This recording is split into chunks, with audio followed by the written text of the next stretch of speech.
Hi y'all, I'm Chase and this is my 2017 Road King with a Milwaukee-Eight 107, affectionately known as Alice.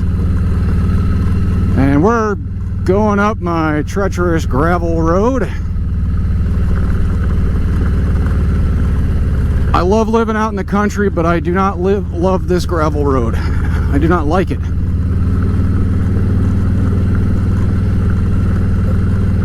But that's not what today's video is about. Today's video is, why in the hell are Harley-Davidson so expensive? Mostly I'm saying this because I watched a video recently where I seen someone complain about how expensive Harleys are. Well, there's some reasons for that, and well, let's just start off with reason number one. It's made here in America. Hell yeah. But what that entails, most people don't realize, is America is not a third world country. We do not use slave labor. We have unions. Those things alone will cause the prices to skyrocket. Unfortunately, that's just the world we live in. America is, well, I guess we're at the top of the heap, but when it comes to how much you have to pay your employees, stuff like that, unfortunately that raises the prices. There's also other reasons. Everything on this bike, just about, is metal, you know, aluminum or steel, or, you know, it's expensive stuff. It's not, you know, blow molded plastic. So it's, or extruded plastic or any of that other stuff. There's not a lot of plastic on these. I think the side covers that go over the battery, not the battery housing, that's on a Dyna, but on this bike, the covers that go over, let's see, what is that? That's a sweet little bluebird. Where the computer is, and on the other side, honestly, I couldn't tell you what's in there because I don't think I've ever had that off. I'm gonna guess more, you know, bits and bobs and electronics and stuff like that. So that's the only plastic that's on these bikes. There's also, well, build quality.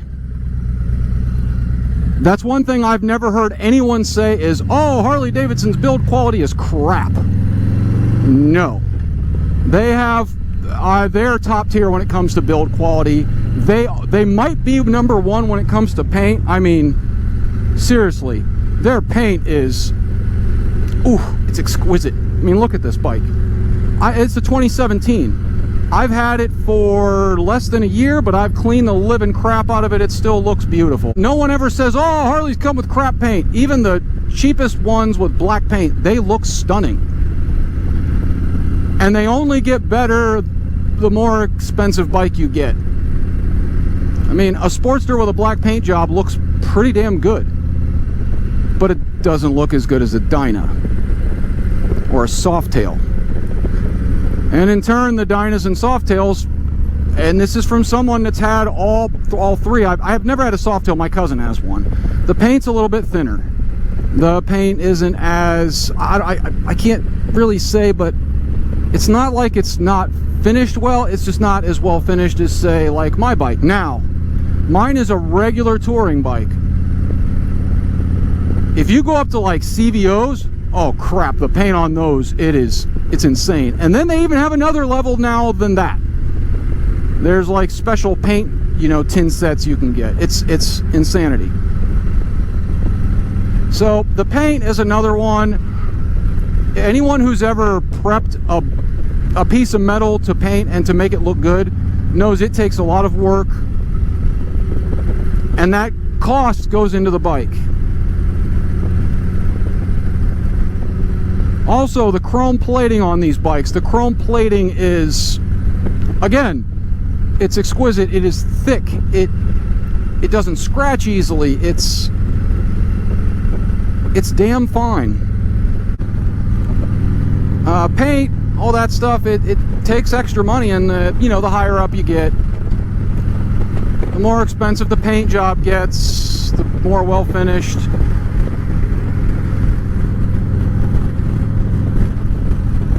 Those things, it's just the way it is. You're going to pay more. Now, the Japanese bikes I've seen, the paint's not as nice, the finish isn't as nice, I don't even know what you want to call it. Like the seams on the tank where it was welded, or... Well, I already talked about this, but, it's fit, finish, quality of the paint, quality of, the chrome, the everything. It's just those things together make it expensive. Reason number 2 why Harleys are expensive. They are desirable. I know, you can get a better Japanese bike. They're faster and have more power, but what most people don't realize is in every other country on the planet, a Harley-Davidson is a very expensive bike there too. They are sought after. And, they're sought after in Japan. And Japan has all those Japanese bikes. Why would anyone want a Harley if your country makes supposedly the best bikes?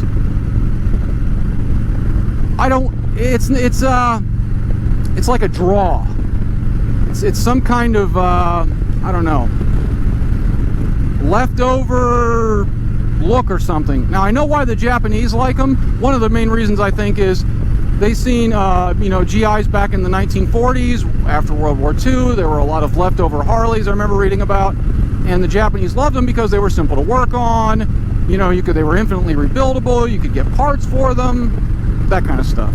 Other countries love them too. It's just the way it is. They're expensive in other countries, and people still buy them there. They buy them in Germany. And they have BMWs in Germany. They buy them in Italy. And they have Italian bikes. They have Ducatis and Aprilias and all that stuff there. People still buy Harleys. They have some mystique about them, I guess. That's the word I'm looking for. Everybody thinks that they're, because they've been around forever. Reason number 3 why Harleys are so expensive. It's an heirloom bike. Seriously, even a Sportster. I don't know how, but it is. Even the lowliest Sportster is an heirloom bike. People will keep them forever. They will pass them on to their children. I've seen so many old bikes on the road, it's not even funny. I just went to a place, my friend needed a part for a car. They had an old Sportster. I think it was like a 69 or 70. It was the old iron-headed ones or whatever. And they had one there, and it was all dolled up. Look, brand spanking new. Somebody rebuilt the whole thing. They're infinitely rebuildable. There's still companies making parts. So even if you blow the motor up, you could wreck the whole thing from top to bottom. You can go and buy a new motor and throw it right in. Right from S&S even. And there's companies that are still making Evos. There's companies that make twin cams still. It's an heirloom bike that someone can have forever.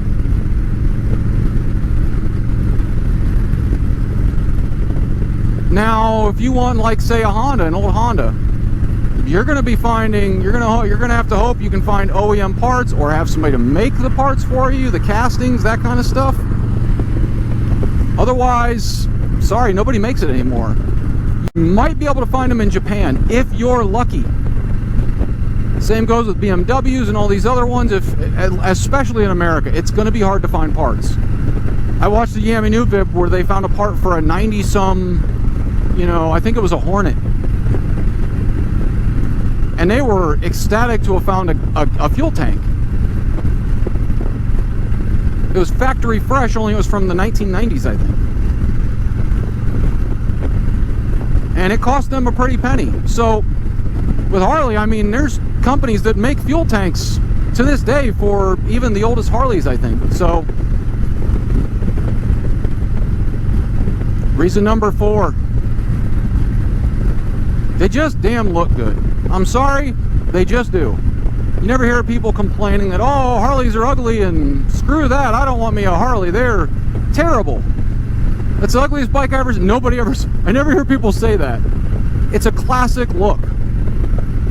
Just like a Mustang or a, you know, a 1969 SS Camaro or a Chevelle or, you know, a Plymouth Roadrunner.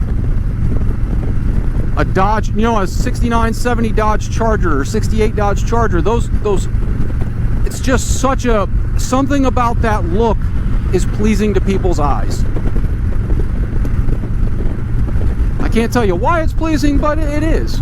Another reason, they hold their value very well. Very, very well. In fact, with inflation now, my bike has only went up in how much it's worth since I bought it. I've seen the very same bike missing its windshield at the dealer I bought my bike from, and they're asking 20 grand for it. I got mine for 18.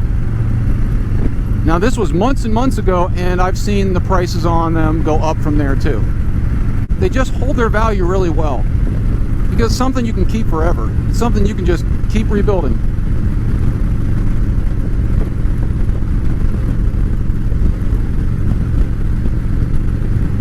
I guess that's about it. I mean, so when you see somebody going, oh, they should be cheaper and all this other stuff, well, maybe they should be cheaper, but you know, with inflation and all that stuff, I looked it up. I think I did the math one day to see how much a touring bike or an FLH would cost from 1950s to what it should cost now, and it's not, there's not much difference. If you adjust for inflation, the prices on them aren't much, there's not much of a difference for it. So they've always been expensive, at least, you know, since they started the, you know, the Knucklehead, I think. Oh, before I go, please don't take this as I hate Japanese bikes or I hate Italian bikes or I don't think they're worth the money. That is false. I pretty much like most bikes. So now I guess that's going to be all. Like, comment, subscribe. Click that ding-a-ling if you want to be notified of any new videos I'm going to come out with. And stay safe out there, guys. Bye, y'all.